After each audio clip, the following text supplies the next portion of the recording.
Amantíssimo Deus e nosso Pai Celestial, nós te louvamos por tua bondade, por tua misericórdia e pela oportunidade que o Senhor nos dá de adorarmos o teu nome nesta manhã de sábado.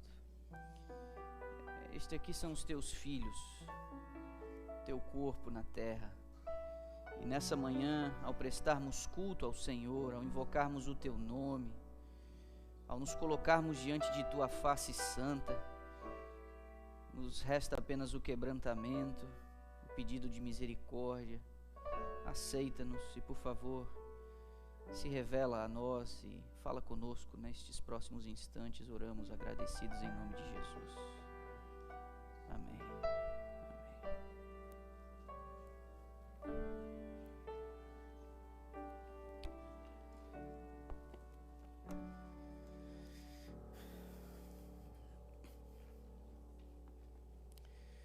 Bom dia, um ótimo sábado a você. Eu estou até um pouco surpreso, a igreja parece repleta de gente. Nós temos aí aproximadamente umas 40 pessoas fora hoje no retiro espiritual lá dos jovens. Eu imaginei aqui com os meus botões, vamos ter aqui um grupo bastante reduzido na manhã desse sábado, mas não é o que me parece olhando daqui da frente. Temos realmente muita gente hoje aqui. E eu realmente espero, como disse na oração, você, mas esse último hino trouxe uma coisa tão boa para o coração. Eu senti tão forte a presença de Deus aqui, não consegui fazer outra coisa ao entrar aqui, a não ser orar e reconhecer a presença de Deus, né? Normalmente vocês sabem, eu peço para vocês se assentarem uma hora depois, mas dessa vez não consegui. Foi realmente especial. Meus irmãos, como já temos percebido aí nas últimas semanas, o movimento da igreja tem aumentado, né? Uma série de iniciativas têm sido tomadas aí com o objetivo de a gente ajudar a igreja na sua caminhada. Várias frentes diferentes, departamentos diferentes, atendendo necessidades diferentes. No último sábado eu estive acampado com os desbravadores, passei um frio de sexta passada. Não queira saber, deu 2h30 da manhã e eu só consegui orar: amanhece, bom Jesus, amanhece.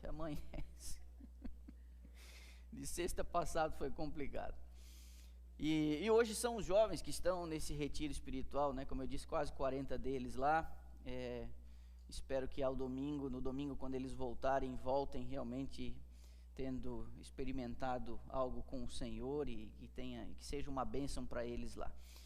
Mas parte desse movimento, no sábado que vem, nós vamos ter duas coisas muito legais aqui, sábado que vem, uma no período da manhã e uma no período da tarde. Na parte da manhã, nós vamos ter uma cerimônia batismal, 2 pessoas serão batizadas, nós vamos testemunhar isso e vamos nos alegrar com essas 2 pessoas e suas famílias. E no período da tarde, a gente tem ali a sequência dos nossos preparativos para o nosso programa de Natal. Mas no meio da tarde para frente nós vamos ter o chá do Ministério da Mulher e nós vamos operar esse chá dentro do ginásio, o que no sábado que vem nos impedirá de a gente utilizar o espaço do ginásio para o nosso almoço. Lógico, você vai poder almoçar na igreja, só que a gente vai ter que se espalhar pela propriedade. Você vai poder até usar a cozinha para esquentar seu alimento, não há problema nenhum, mas a quadra inteira vai estar decorada, as mesas já colocadas ali, porque como o chá é uma iniciativa missionária para a gente atender as pessoas, nós teremos bastante amigos, convidados. Todos esses preparativos a gente quer fazer antes, para a gente não utilizar as horas do sábado para aquilo que a gente pode se preparar anteriormente. Então, para você se ajustar. Já no sábado seguinte, 20, nós vamos fazer aqui o nosso almoço de Thanksgiving. O Thanksgiving é a última quinta-feira do mês de novembro. O sábado de Thanksgiving, o sábado mais próximo do Thanksgiving é 2 dias depois do Thanksgiving propriamente dito, que é o 27, mas nós celebramos como igreja sempre um sábado antes, porque a gente entende que alguns podem viajar e tal, e a gente quer ter esse momento, esse culto especial com a igreja. Então, essa vai ser a sequência do nosso mês de novembro. Os jovens hoje em retiro, semana que vem batismo e o chá das mulheres, no dia 20 o almoço de Thanksgiving, e assim a gente vai ocupando esses espaços, atendendo essas necessidades e cumprindo o nosso papel como igreja.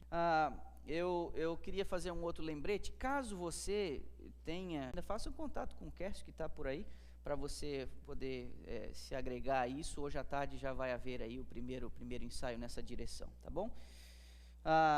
Eu queria que as crianças viessem à frente para aquele nosso momento ali de você pegar o seu caderno. Eu acho que deve estar em ordem alfabética, eu imagino, ou se não estiver, o seu nome está estampado aqui no livro. Este livro é aquele que eu já mencionei, né? São das crianças alfabetizadas, que têm até 12 anos, já têm feito essa prática. Nós temos nos divertido lá em casa, Giane e eu, com a... Só lembrando vocês, viu, rapaziada, que são 2 folhas sempre, toda vez que vocês pegam para o sábado em si, são 2 folhas aí que vocês têm desse preenchimento, tá bom? E ao final vocês entregam lá para mim, lá na saída da igreja, e aí durante a semana, de alguma forma eu me conecto com vocês através disso daí, tá bom? A coisa também ligada ao Ministério da Mulher, que não está muito próximo, mas que isso já é importante a gente colocar no nosso radar. Tradicionalmente a igreja faz aqueles retiros do Ministério da Mulher, que são retiros muito bons, não é?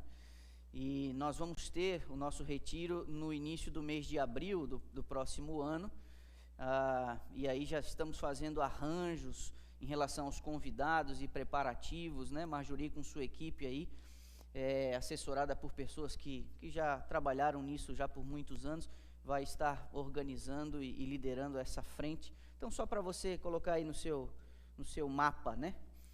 Início de abril, se eu não me engano, é um final de semana antes do início da Semana Santa. Então, para a gente, vamos falar muito disso ainda, mas a igreja vai nessa direção, aprovou esse evento, então já estamos nos movimentando, né, nessa direção. Alguém me disse que o seu Jairo Neto estava entre nós aqui hoje, é verdade? Oi? Rapaz, que coincidência, eu sempre vou mandar, vamos fazer o seguinte,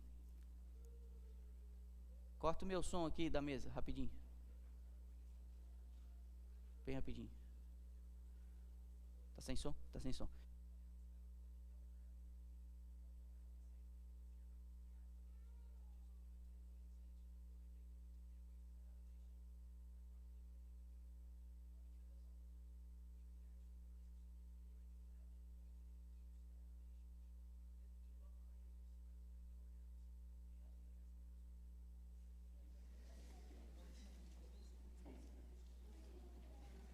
Se ele voltar, vira minha oração.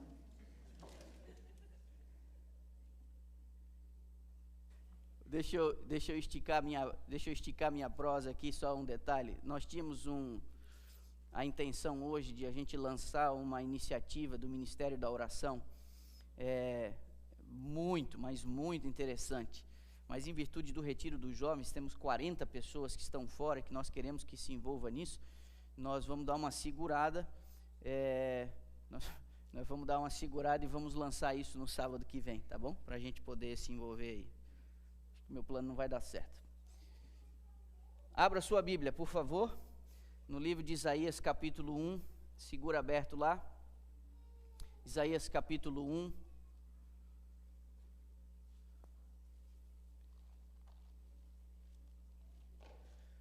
Livro do profeta Isaías.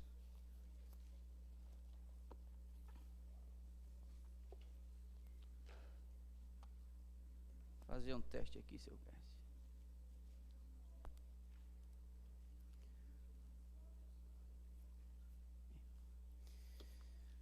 Tendo encontrado, vou pedir para você inclinar a sua cabeça uma vez mais, nós vamos orar a Deus. Amantíssimo Deus e Pai Celestial, estamos com a Tua palavra aberta diante de nós. Nós reconhecemos a Tua palavra como a Tua vontade expressa para os seres humanos. Nela contém o plano de salvação e uma série de orientações àqueles que respondem ao chamado do Senhor para uma vida pautada pelos princípios celestiais. E ao abrirmos este livro e refletirmos sobre alguns pontos nesta manhã de sábado, que o Senhor nos dê um coração humilde, um espírito aberto, para a gente receber de forma pessoal aquilo que o Senhor deseja comunicar a nós nesta manhã. Esta é uma comunidade que foi plantada no coração de Dallas com uma missão específica. Há algum tempo atrás, um grupo de pessoas migrou para cá e eles entenderam que precisavam se reunir, criaram um núcleo onde a língua portuguesa seria prezada e estas pessoas pregariam para aqueles que estivessem abertos a receber o Evangelho na sua própria língua materna.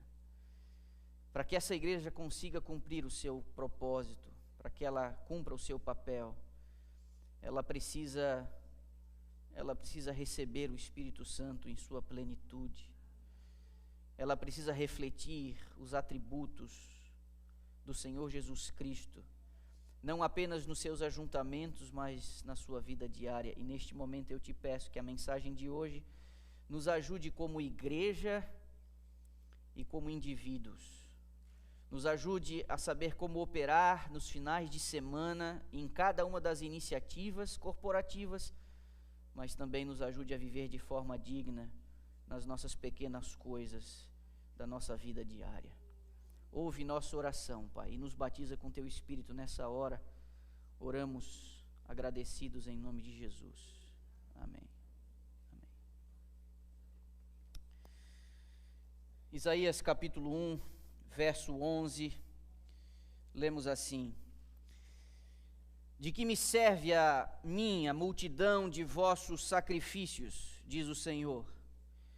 Estou farto dos holocaustos de carneiros e da gordura de animais cevados, e não me agrado do sangue de novilhos, nem de cordeiros e nem de bodes. Verso 13. Não continueis a trazer ofertas vãs. O incenso é para mim abominação, e também as festas da lua nova, os sábados e a convocação das congregações. Não posso suportar iniquidade associada ao ajuntamento solene. Verso 14. As vossas festas da lua nova e as vossas solenidades, a minha alma as aborrece. Já me são pesadas e eu estou cansado de as sofrer. Vá até o primeiro livro do profeta Samuel, no capítulo 15. Primeiro livro do profeta Samuel, capítulo 15, verso 22, lemos: Porém Samuel disse: Tem porventura o Senhor tanto prazer em holocaustos e sacrifícios, quanto em que se obedeça à sua palavra? É a pergunta.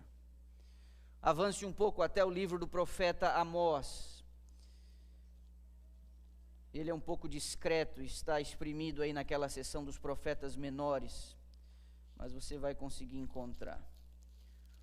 Livro do profeta Amós, está grudado em Jonas, está depois de Joel e Daniel e Oséias. Amós, capítulo 5, versos 21 a 23. Aborreço, desprezo as vossas festas e com as vossas assembléias solenes não tenho nenhum prazer. E ainda que me ofereçais holocaustos e vossas ofertas de manjares, não me agradarei deles, nem atentarei para as ofertas pacíficas de vossos animais cevados. 23. Afasta de mim o estrépito dos teus cânticos, porque não ouvirei mais as tuas melodias de liras. Um pouco antes, Jeremias capítulo 6, não muito distante de onde você está, livro do profeta Jeremias, capítulo 6, o verso 20, lemos: Para que, pois, me vem o incenso de Sabá e a melhor cana aromática de terras longínquas? Os vossos holocaustos não me são aprazíveis, e os vossos sacrifícios não me agradam. Meus irmãos, eu não sei que sensação se desperta no teu coração quando você lê textos como estes que nós acabamos de ler.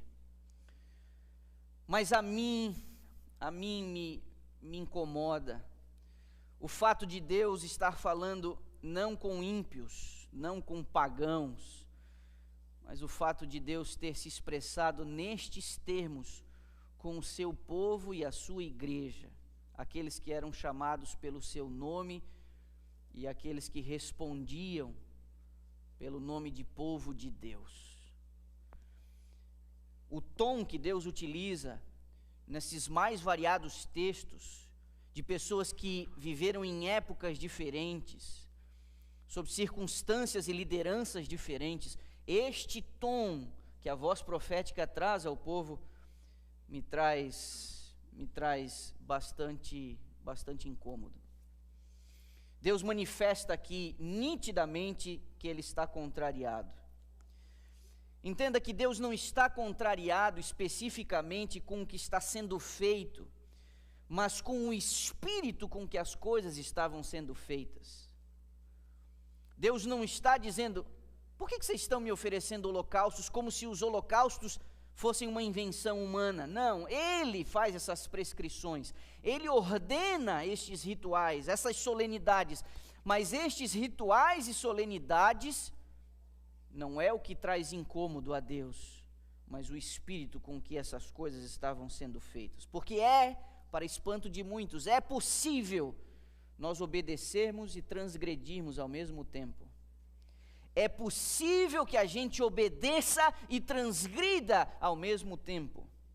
É possível que uma igreja funcione com todos os seus ritos e cerimônias e ainda assim não estar fazendo a vontade de Deus. Meus irmãos, parte do problema é que conceitos não bíblicos não somente passaram a influenciar a igreja, mas a nortear os esforços de igrejas nominalmente cristãs. Não é apenas uma influência, mas o próprio norte que algumas igrejas cristãs estão recebendo de conceitos não bíblicos. O pragmatismo introduziu uma lógica na igreja quase irresistível: vamos fazer o que funciona. Vamos fazer aquilo que dá ibope, vamos fazer aquilo que atrai as multidões. Isso é um pragmatismo quase irresistível às lideranças em muitas igrejas cristãs. Virou uma questão mercadológica. Você não pode mais fazer o que a Bíblia orienta. Isso está fora de moda, isso está obsoleto, isso está rançoso, velho, mofado. Você precisa ter uma leitura correta do público que você quer alcançar. Você não pode mais impor o cardápio à sua audiência. Em tempos de YouTube, Netflix e companhia limitada, o cliente é que determina o que, quando e como ele quer consumir o produto. Agora, se a igreja ceder a esta tendência e oferecer o seu produto ao gosto do cliente, o evangelho será abandonado. Ouça e marque as minhas palavras. A partir do momento em que uma igreja oferece um produto ao gosto do seu cliente, o evangelho será abandonado.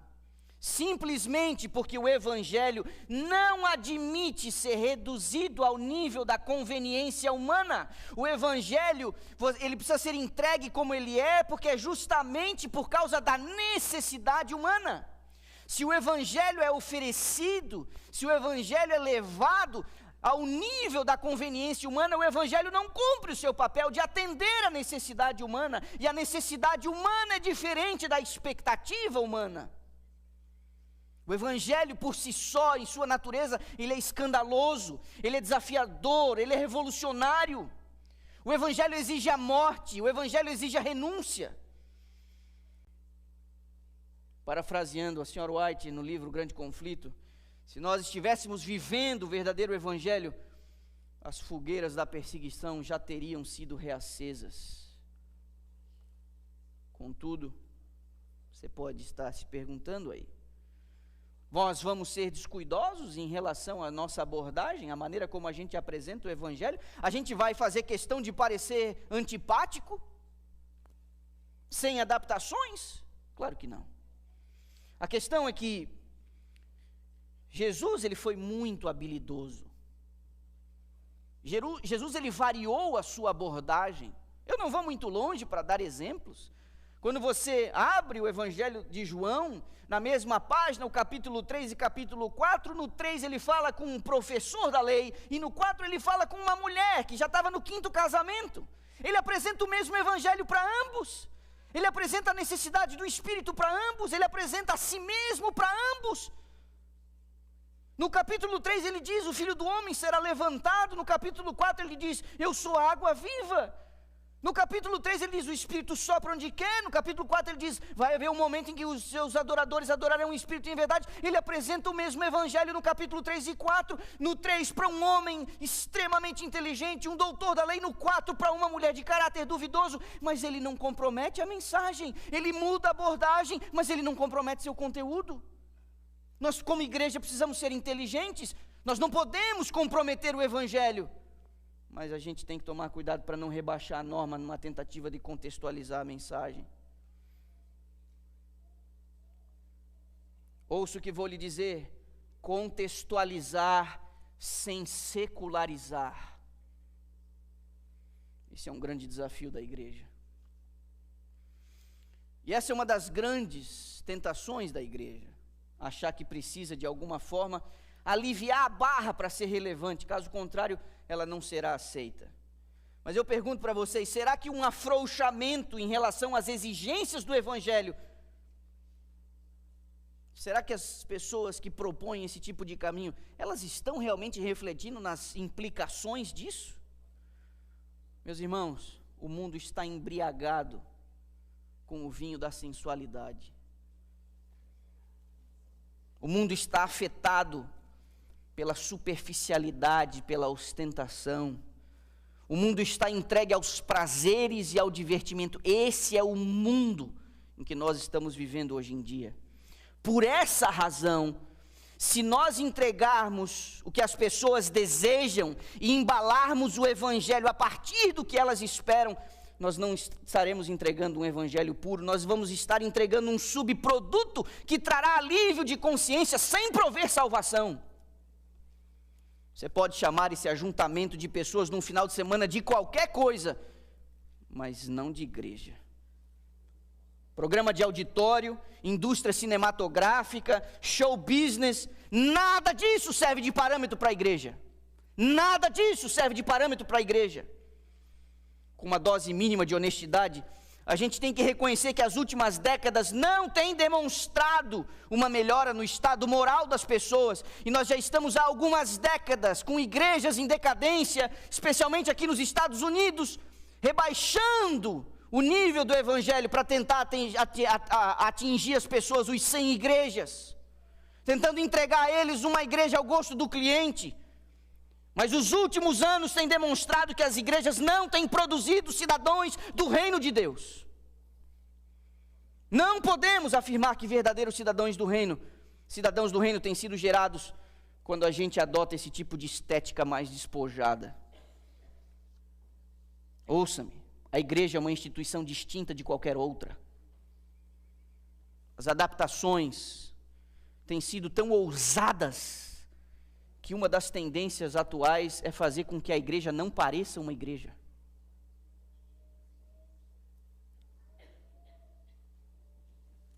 Vocês ouviram o que eu disse? Nessa onda de adaptar a igreja e o Evangelho ao gosto do cliente, uma das coisas que estão sendo feitas por aí é apresentar uma igreja que não pareça uma igreja. Ela não pode se parecer com uma igreja. Eu não sei se estão tentando dizer que as pessoas são tolas, que elas não conseguem raciocinar direito. A tendência atual é vender uma igreja como uma espécie de ONG, um clubão de final de semana, um lugar de encontro com amigos, um espaço onde você pode ser quem você quiser, que ninguém o julgue, que ninguém o repreenda, que ninguém o perturbe.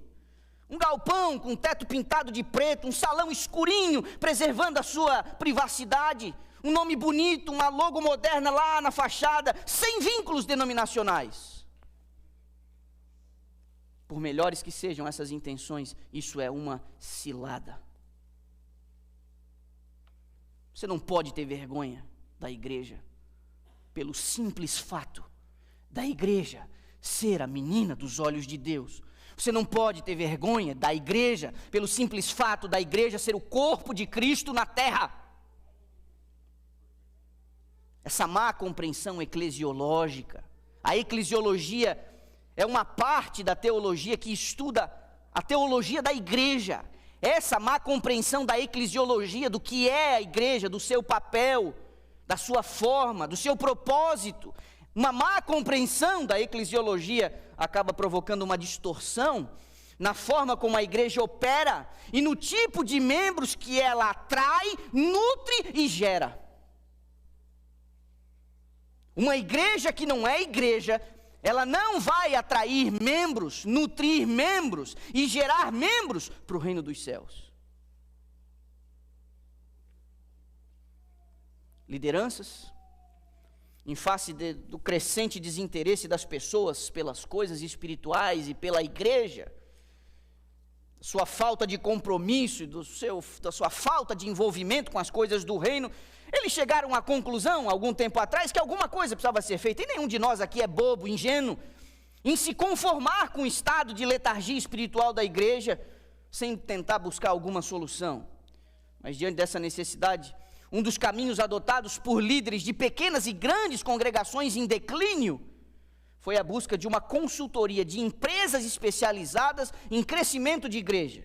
Essa semana eu consultei uma delas. Existem várias por aí. É uma empresa especializada em crescimento de igreja. No portfólio deles eu fiz uma pesquisa. Pesquisei a palavra Jesus na sua apresentação, na apresentação do produto, nenhum resultado. A palavra Jesus não aparece. Ok, eu pesquisei a palavra Espírito Santo, nenhum resultado.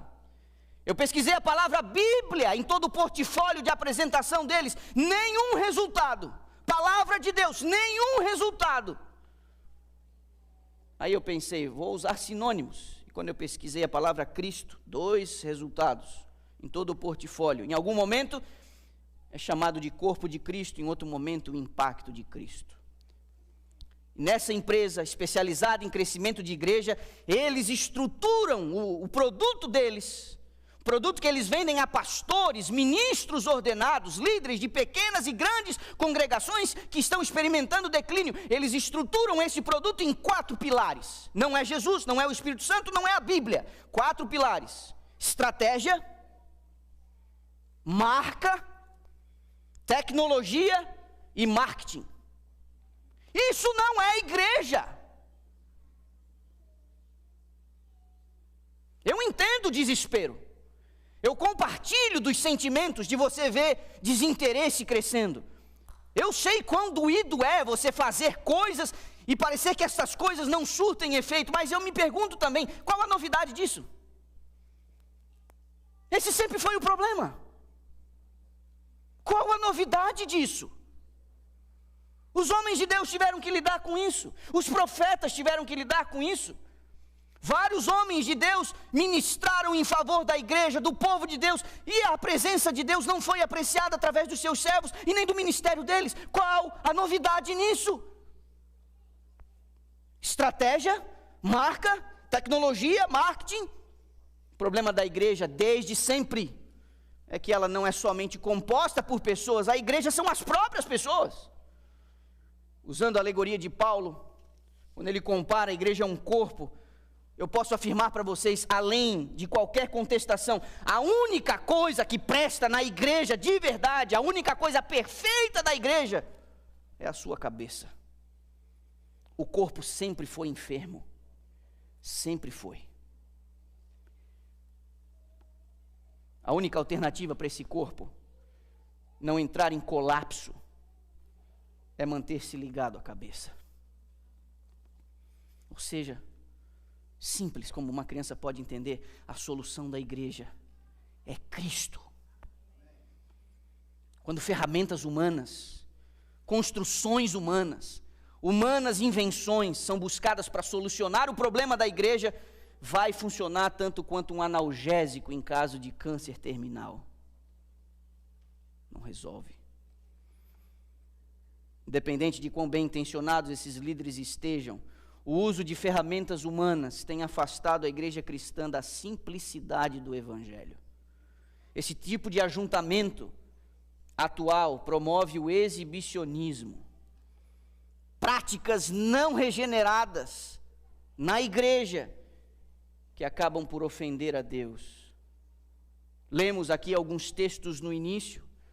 É possível, biblicamente, nós reconhecermos que práticas religiosas, é possível, biblicamente, pelos textos que lemos, reconhecer que os ritos religiosos podem trazer em Deus o seu mais profundo desagrado.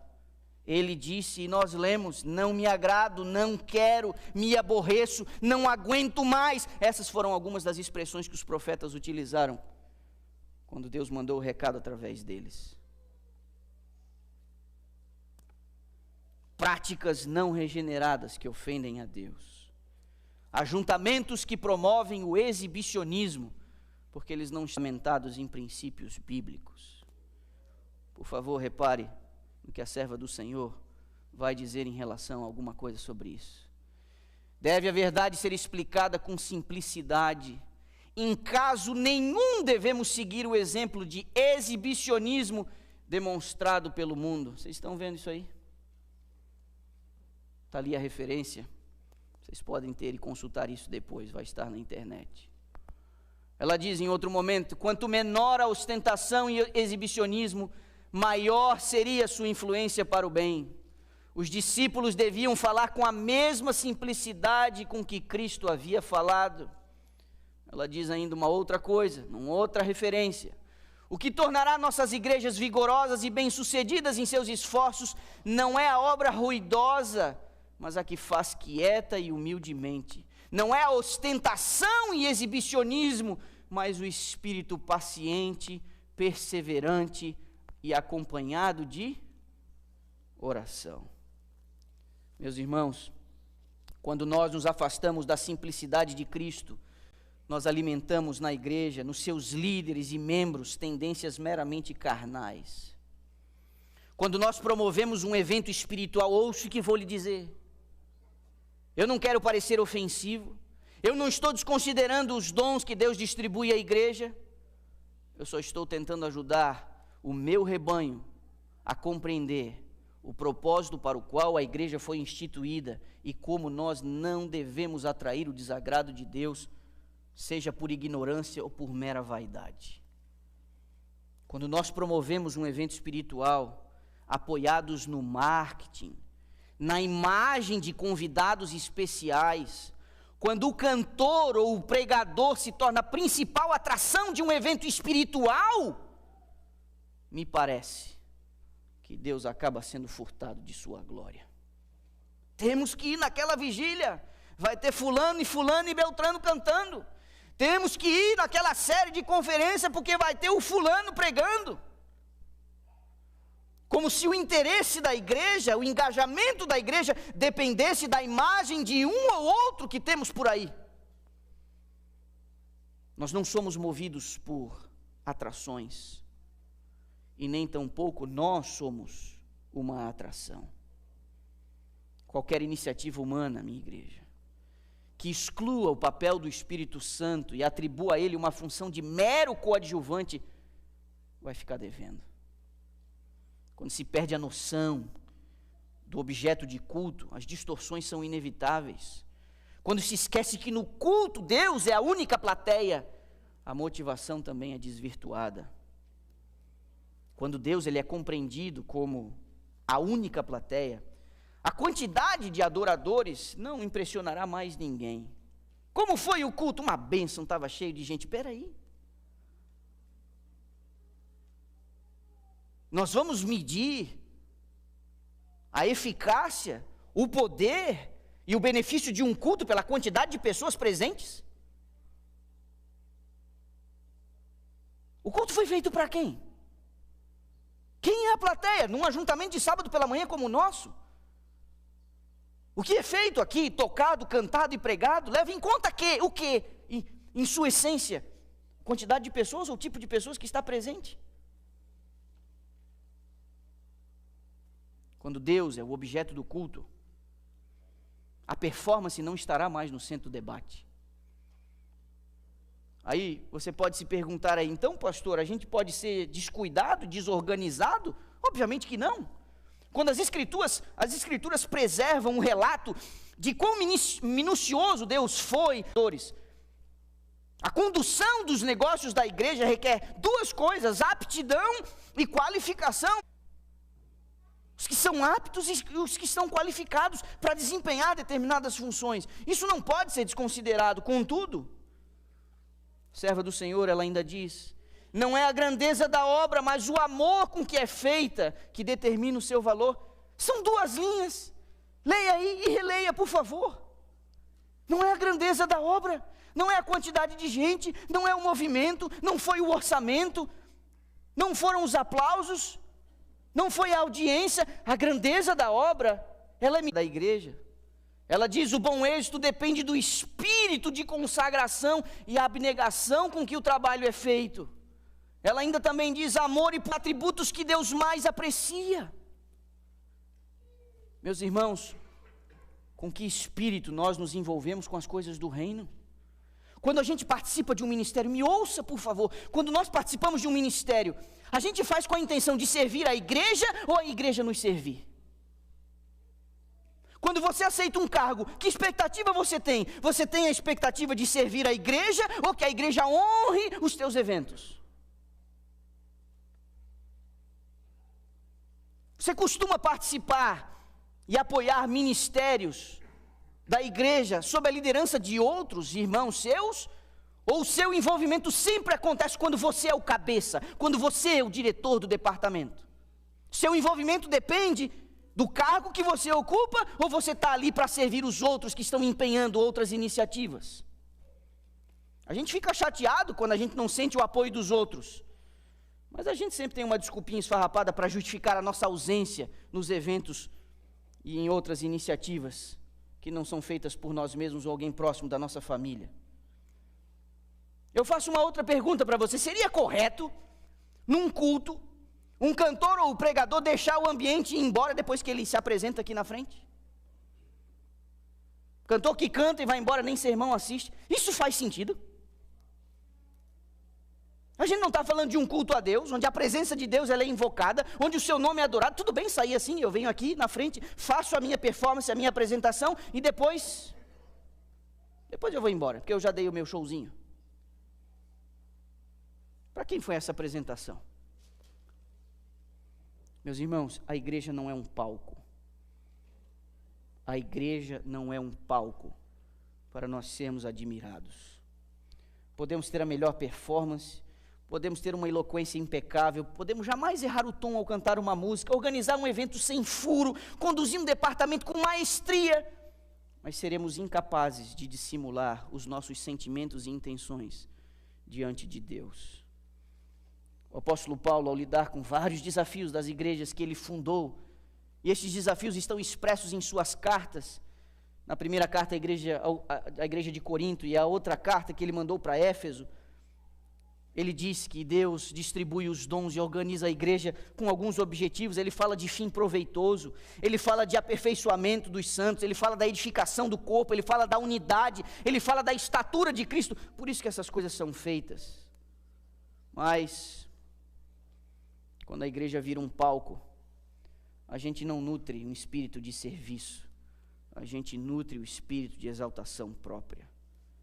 Isso não pode ser dissimulado diante de Deus. Deus sabe exatamente por que a gente faz as coisas que a gente faz. Quando o espírito com que nos envolvemos não é o correto, inevitavelmente desgastes e conflitos vão acabar acontecendo e surgindo. Mas a dinâmica da igreja, ela às vezes, ela nos ajuda a gente aprender a ser contrariado.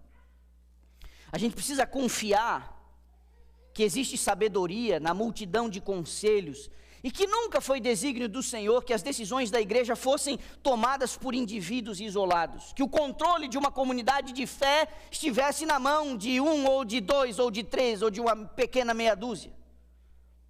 Não é seguro que uma pessoa, ou um pequeno grupo de pessoas, numa congregação, tenha sobre si a responsabilidade de tomar as decisões sozinhas. Quando não se tem uma visão correta da igreja, quando os homens não se deixam guiar pelo Espírito, quando não nutrem um espírito manso e dócil, não haverá prosperidade espiritual.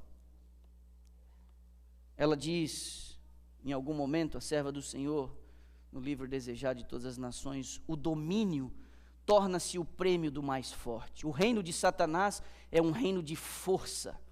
Cada indivíduo considera todos os outros como obstáculo no caminho de seu próprio progresso, ou um degrau sobre o qual pode subir para chegar a uma posição mais elevada.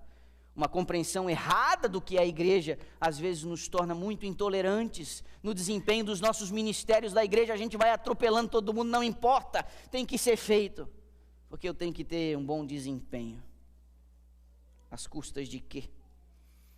A gente não pode impor as nossas vontades sobre os outros, como se a gente estivesse ocupando o centro do palco e tudo viesse a girar em torno das nossas preferências, em qualquer assunto que seja. Certa vez Deus precisou chamar a atenção de um importante líder, e esse camarada não reagiu muito bem. Vou pedir para você ir até o 2º livro de Crônicas, capítulo 16. Deus mandou um profeta falar com o rei.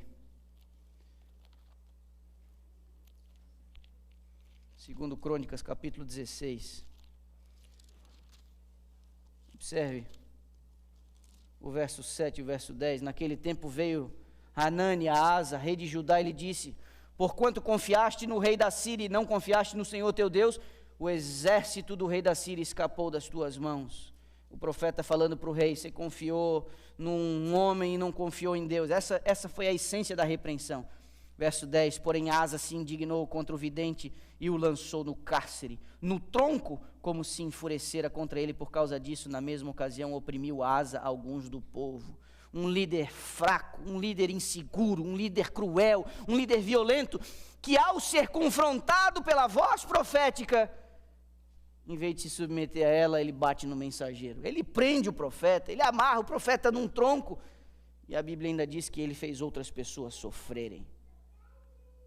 Quando eu tenho uma visão equivocada do que é a igreja, quando eu tenho uma visão distorcida do que é a igreja, quando eu não entendo que a igreja não é um palco para eu demonstrar as minhas habilidades, eu me submeto ao juízo dos meus irmãos, eu consulto o conselho dos meus irmãos, eu sou repreendido pela ministração dos meus irmãos.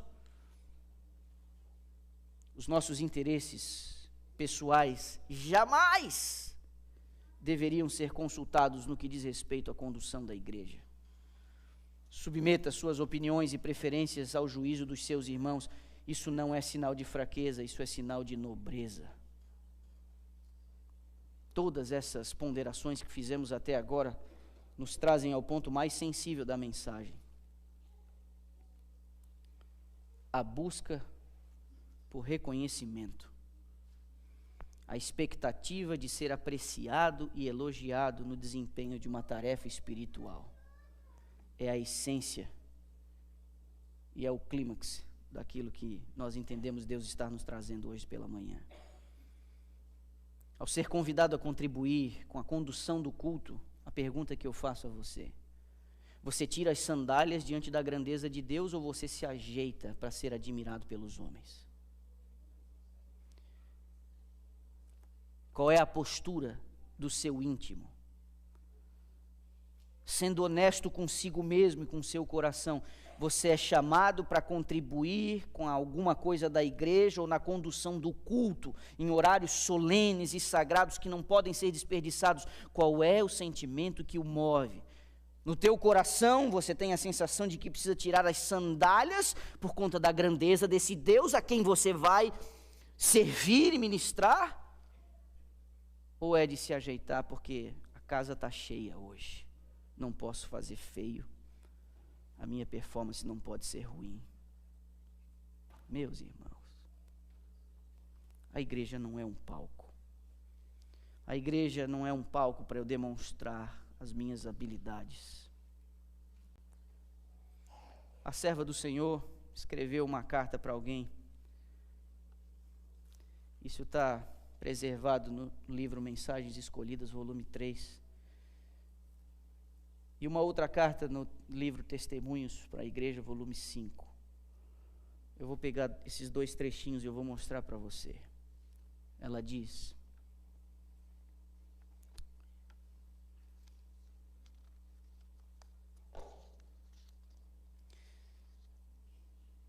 só um instante. Antes da carta que ela mandou, um conselho que ela deu. Satanás tem sido espantosamente bem-sucedido em seus planos. Homens de experiência, pais de família, que manifestam oposição obstinada quando são contrariados, mostram claramente que não podem controlar a si próprios ou não o fazem.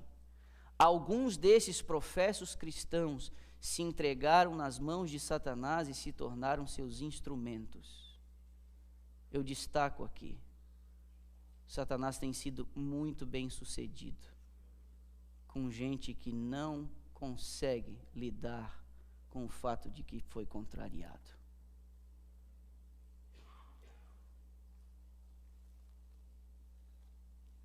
Vamos à carta. Ou não, ainda o texto. Ela ainda diz alguma coisa sobre essas pessoas. Eles influenciam almas contra a verdade ao expressarem sua insubordinação e impaciente descontentamento. Embora professando justiça, estão afrontando o Todo-Poderoso. Embora professando justiça. Olhe para mim aqui, eu vou fazer um breve adendo aqui. Uma das coisas mais difíceis de a gente lidar é com expectativas não correspondidas, que às vezes a gente tem que administrar na igreja, e as pessoas, quando contrariadas, elas se desculpam com argumentos espirituais. Aparentemente, essa pessoa está defendendo a igreja. Aparentemente, a pessoa está defendendo os motivos do bem da igreja. É muito difícil lidar com esse tipo de coisa. E ela diz aqui, embora professando justiça, estão afrontando o Todo-Poderoso, e antes de estarem cientes da enormidade do seu pecado, cumpriram os objetivos do adversário. A impressão foi deixada, a sombra das trevas foi lançada, as setas de Satanás encontraram seu alvo. Verdadeiramente, um pouco de fermento levedou toda a massa, diz ela. A gente tem que tomar muito cuidado. E não se engane, por trás de ressentimentos, por trás de sentimentos de contrariedade, há uma má compreensão do que de fato é a igreja. Há uma má compreensão. Vamos à carta agora sim. O amor ao louvor, ela se refere a alguém, tem sido o principal incentivo de sua vida. Essa é uma pobre motivação para um cristão. Você gosta de ser mimado e louvado como uma criança. Precisa lutar muito contra a sua própria natureza. É duro para você vencer suas tendências naturais e levar uma vida santa e abnegada. Meus irmãos, olhem para mim. Eu vou dizer aqui para vocês. Estou com quase 18 anos na obra do ministério pastoral. E até hoje eu não consegui entender, e até hoje eu não consegui ser convencido de algumas coisas. Eu quero que você me entenda aqui, porque a gente precisa construir aqui um entendimento maduro em relação à igreja. Você ainda vai ter anos de envolvimento com a igreja, sob a liderança de outras pessoas, liderando outras pessoas. Olhem para mim. Essa é uma carta que ela escreve para alguém que está dizendo que quer muito ser mimado e louvado. Uma pessoa que gosta, tem essa expectativa. Olhe para mim. O assunto do elogio e da lisonja, o perigo de elogiar alguém, é um sermão para um outro dia. Hoje eu vou arranhar esse assunto, mas eu quero que vocês compreendam. Nós não ajudamos as pessoas quando nós amassageamos o ego delas. Nós não ajudamos. Nós não ajudamos as pessoas que têm uma expectativa muito grande de serem elogiadas e reconhecidas. Ao fazer isso para elas, nós não as ajudamos. Uma coisa é você reconhecer esforço. Uma coisa é você incentivar uma pessoa que está fazendo um trabalho que é um trabalho difícil. Isso nós devemos uns aos outros, nos incentivarmos. Mas não com o objetivo de dizer para a pessoa, olha, nós não ajudamos. Isso é imaturidade emocional e espiritual. E a carta que essa senhora, na qualidade de profeta, manda para alguém é nesse tom aí. Mas tem outra, e essa eu acho que é até pior, porque essa ela manda não para um indivíduo, mas para um casal. Ela diz assim: o irmão X poderia ter servido muito bem nesse ramo da obra, caso juntamente com outros na igreja tivesse seguindo o caminho certo, mas ele não tem sido muito elogiado e muito mimado. Isso quase o arruinou. O Senhor pode fazer as coisas sem ele, mas ele não pode dar-se ao luxo de realizar qualquer coisa sem Deus. O Senhor confiará sua obra a homens de mãos limpas e coração puro, pois é uma honra assumir responsabilidades em sua causa. Olhe para mim aqui, antes de a gente entrar no assunto com a esposa. Olha aqui para mim, que é o próximo texto. Nessa carta, ela não nega as qualificações dessa pessoa. Ela não nega que essa pessoa poderia ser muito útil. Mas desde o início dos primeiros textos que nós lemos hoje pela manhã, não é apenas o que nós fazemos diante de Deus, mas com o espírito que a gente faz. E esse camarada, apesar de talentoso, habilitado, útil, ele tinha expectativas altas de ser elogiado e mimado. E igreja não é palco. Eu não posso exercer ministério, eu não posso me envolver com as coisas na expectativa de que as pessoas olhem para mim e digam: muito bem, você, uau. Nós não podemos fazer isso. Inclusive eu digo a vocês, mesmo vocês que são pais, que têm filhos, e desde cedo vão conduzindo e vão introduzindo os filhos nos serviços da igreja, isso é fantástico. Mas a gente não elogia, não sei, pontos de caráter, a gente não elogia performance, a gente não elogia aparência, a gente não alimenta a vaidade, a gente não alimenta o mimo. Igreja não é palco, gente, e nós temos que tomar cuidado em relação a isso.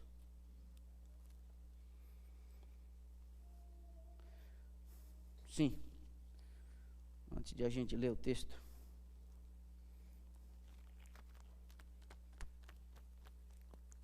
as ilustrações ajudam a gente, né? Vamos entender isso aqui como um ego, né?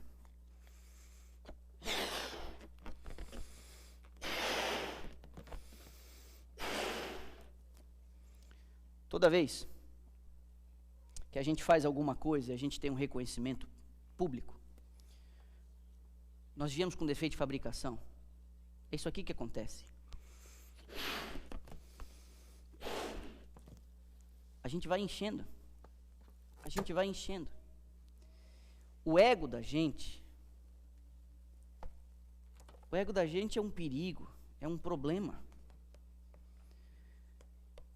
É esse ego que vai tirar muita gente do céu. É esse ego que vai fazer com que alguns, no dia da prestação de contas, façam uma lista diante do juiz e digam: mas Senhor, em teu nome realizei milagres, expulsei demônios, fui pastor da igreja 35 anos, me jubilei, fui até o final no meu ministério, fui ancião de igreja por 20 anos, fundei 3 igrejas, fui o primeiro adventista num bairro lá, fiz um pequeno grupo, tinha pequeno grupo na minha casa, fiz um monte de coisa, dei estudos bíblicos, cuidei do ministério da mulher por anos, fui diretora das docas por não sei quanto tempo. Você faz uma lista, você vai fazer uma lista diante de Deus e vai dizer: eu fiz tudo isso aqui em teu nome, e teve até alguma utilidade? Claro que teve, meu irmão. Sabe por que Deus usa mesmo assim as pessoas? Porque quando Deus quer e precisa usar pessoas, porque Ele tem outros para salvar, Ele usa até uma mula. Ele usa até uma mula. Para fazer o profeta se ligar, ele fez a mula falar. Não vai poder agora ajudar a gente a fazer uma coisa ou outra que dê certo? Claro que vai, mas o problema é o ego. O problema é o ego. E a gente precisa de ajuda ao nosso redor, com o nosso ego. A gente precisa estar rodeado de pessoas que nos ajudem a perceber que a gente não é tudo isso que a gente pensa que a gente é.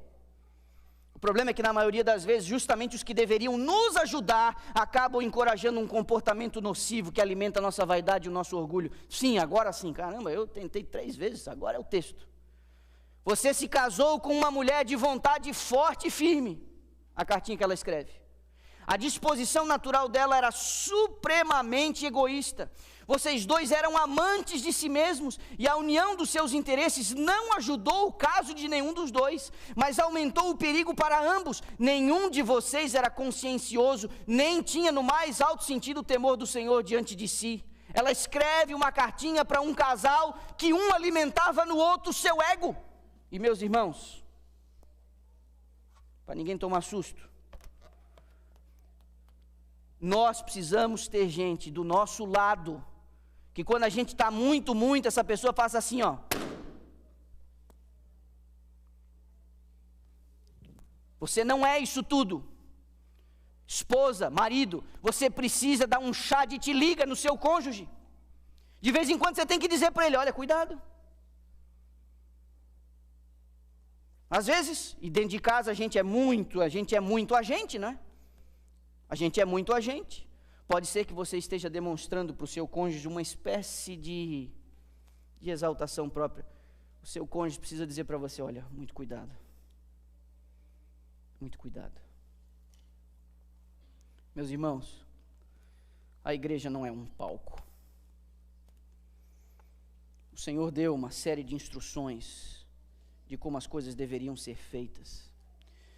Se você for olhar uma parte do livro do Êxodo, existe uma seção enorme que começa ali no capítulo 25 e vai se arrastando para dentro do livro do Êxodo, e depois você tem o livro de Levíticos, você tem ali uma série de minúcias, Deus dizendo como as coisas deveriam ser feitas. No capítulo 29 do livro do Êxodo, Deus está explicando como os sacrifícios deveriam ser feitos. É para fazer assim, você separa desse jeito, essa parte você não queima, essa parte você separa, essa parte você descarta, essa parte não pode ser assim, você não apresenta um negócio com defeito, se não tiver isso aqui você pega uma outra, mas tem que ser desse jeito, esse aqui é o punhado, você queima dessa maneira. Deus vai explicando, tintim por tintim. Deus se preocupa ou não com a ordem, a decência, fazer as coisas bem feitas? Lógico que Deus se preocupa com a performance do rito. Lógico que Deus quer o melhor, porque o melhor é para Ele, e ainda que a gente ofereça o nosso melhor, está muito distante do que Ele merece, por ser um ser perfeito e santo. Mas o mesmo Deus que deu orientações quanto às ofertas e sacrifícios, que foi tão específico e detalhista, em algum momento Ele disse através dos profetas que Ele não queria mais esses sacrifícios, de que esses sacrifícios e essas músicas estavam aborrecendo Ele. Para além de uma forma exterior, Deus exige uma atitude interior, que de fato só Ele mesmo pode examinar de verdade. Mas quando a gente lida com as coisas da igreja, a estética nunca deveria ser priorizada em detrimento do espírito. Para a gente encerrar, 2 textos. Primeiro em Salmo 51, no coração da confissão de Davi, Salmo 51, o verso 17, quando ele derrama a sua alma por conta do pecado que ele cometeu,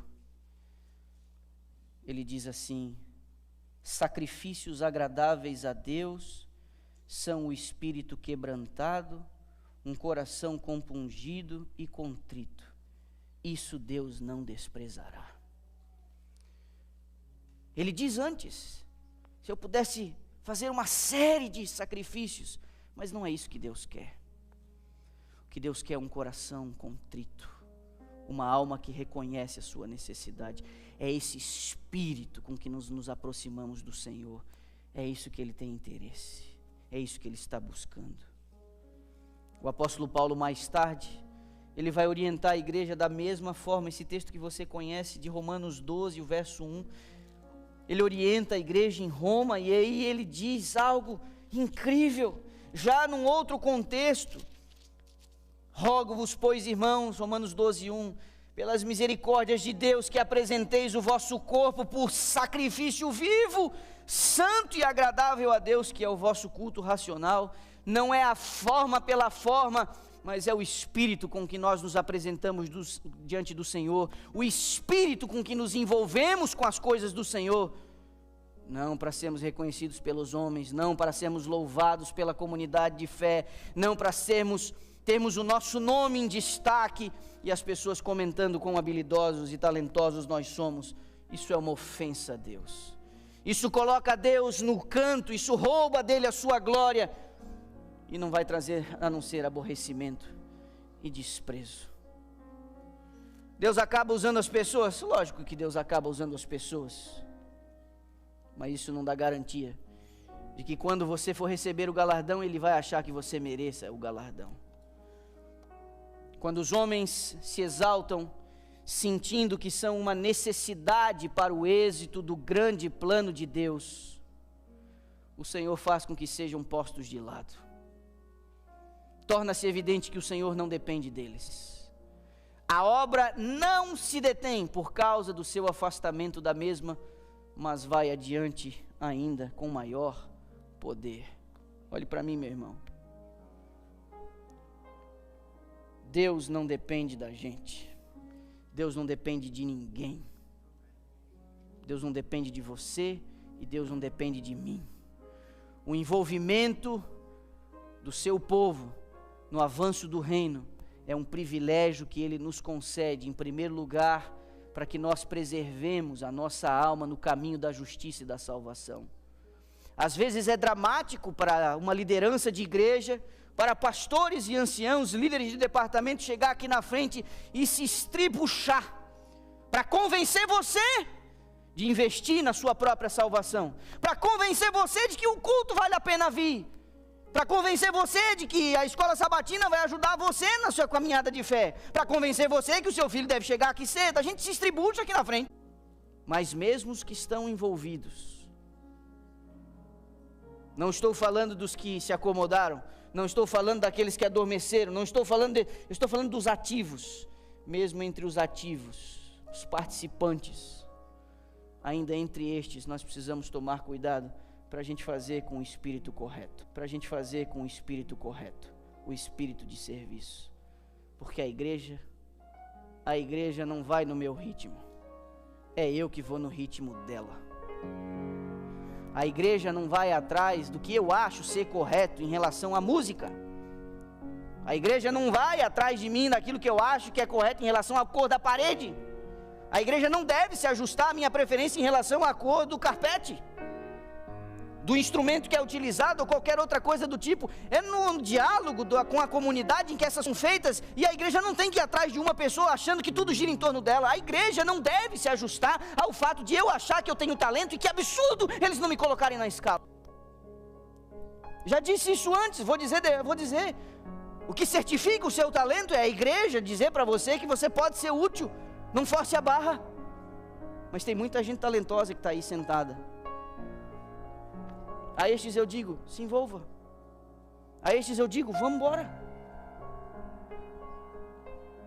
Mas vamos com o espírito certo. Aos que hoje lideram, aos que hoje estão envolvidos, aos que hoje militam, a estes eu digo, vamos continuar com o espírito certo. Deus não depende de nenhum de nós, mas nos deu a honra de participar. O último texto diz: aqueles que acham que a obra depende deles, Deus vai tirar essas pessoas. Deus vai tirar, e Deus tira mesmo. Por quê? Porque Deus não pode ser furtado de sua glória. Tempos difíceis estamos vivendo, meus irmãos, tempos difíceis.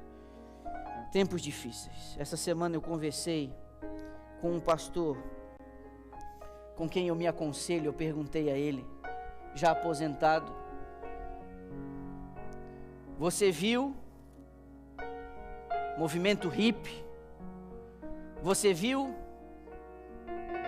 Guerra Fria, a queda do comunismo como ferramenta política? Você viu vários fenômenos, estabilidades econômicas, superinflação? Tudo isso você viu? Minha pergunta: Depois de ter visto tudo isso, de ter trabalhado na igreja ao longo de todo esse tempo, a minha pergunta é: esse de fato é o tempo mais difícil que você já presenciou em sua vida? Ele não levou um segundo para me responder, sem dúvida alguma. E nós estamos aqui, vivendo este tempo.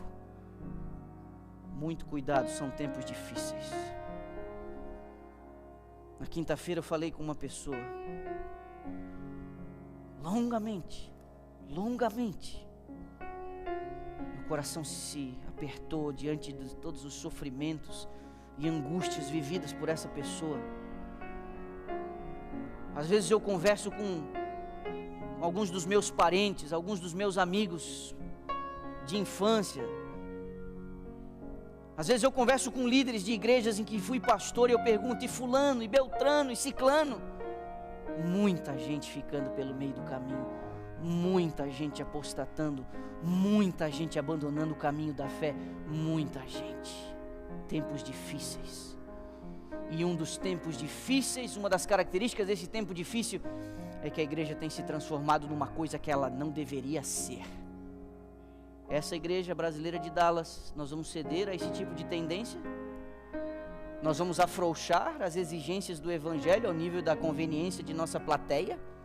Nós vamos alimentar o espírito de vaidade, de mimo, aqui um insuflando o ego do outro? Ou nós vamos nos animar a servir com amor abnegado, entendendo que o que é feito aqui é feito única e exclusivamente para a glória de Deus?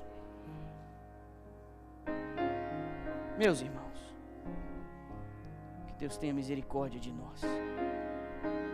Você que está sentadinho aí, Deus tem algo para você fazer. Deus quer que você faça. Deus te deu as ferramentas para fazer. Pois faça. E faça com o espírito certo. Feche os seus olhos. Vamos orar a Deus. Pai amado, nós pedimos a tua ajuda, Senhor, porque sozinhos nós não vamos conseguir. Nos perdoa porque às vezes nós temos uma visão muito inflacionada de quem nós somos. Nos ajuda a ter o Espírito de Jesus Cristo, que sendo Deus, não teve por usurpação ser igual a Deus, mas se fez homem, se fez servo e morreu numa cruz. Este é o nosso modelo. Nos ajuda a ter o espírito desprendido, nos ajuda a prestigiar os outros e nos ajuda a diminuir a expectativa que temos de que outros nos prestigiem. Nos ajuda a nos envolver e promover as coisas dos outros, mesmo quando algumas vezes temos a sensação de que as nossas ficaram pelo meio do caminho esquecidas. Nos ajuda como igreja, nos ajuda como povo, nos ajuda como família. Nós precisamos do Senhor. Ouve nossa oração. Nós a fazemos em nome de Jesus Cristo, o autor e consumador da nossa fé. Em nome de Jesus Cristo, o nosso amigo. Em nome de Jesus Cristo, o Senhor da glória. Em nome de Jesus Cristo, o cabeça da igreja. É no nome dele que nós oramos. Amém.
for, só a ti cantarei louvor.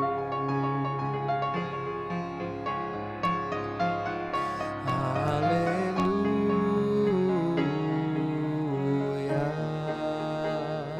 aleluia,